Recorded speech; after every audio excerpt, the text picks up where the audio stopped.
Eslovenia es un pequeño país situado en el extremo sur de Europa Central.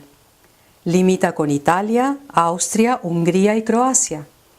Declaró su independencia en 1991 y actualmente cuenta con unos 2 millones de habitantes. Unas 142.000 personas viven en la región de la costa y del Carso. Koper es la ciudad principal, siendo a la vez uno de los puertos de carga más modernos y más grandes ubicados en el cruce de rutas marítimas y terrestres del Mediterráneo y de Europa Central. En 2003, con el nacimiento de la Universidad de Primorska, Koper se volvió una ciudad universitaria. De esta forma, se ha transformado en un nuevo espacio para la educación, la investigación y la interacción social, atrayendo a los estudiantes que han aportado su nuevo modo de vida fresco y dinámico. La Universidad de Primorska es de carácter público, con sedes en Koper, Izola y Portorož.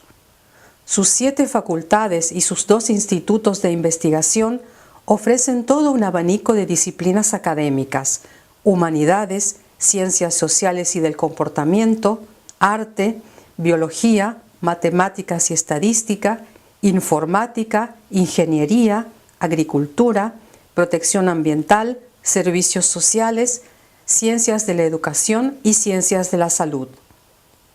Todas las carreras de la universidad se basan en el Sistema Europeo de Transferencia de Créditos, STS. Los estudios se llevan a cabo con métodos modernos basados en el desarrollo de competencias que propician en los estudiantes la evaluación crítica de los conocimientos y habilidades adquiridas. El proceso de aprendizaje se desarrolla de diferentes formas, con clases, seminarios, tareas de campo, trabajo de laboratorio, tutorías y estudio autónomo. Las carreras ofrecidas se adaptan a las necesidades del estudiantado, al igual que a la economía y a la demanda de mercado.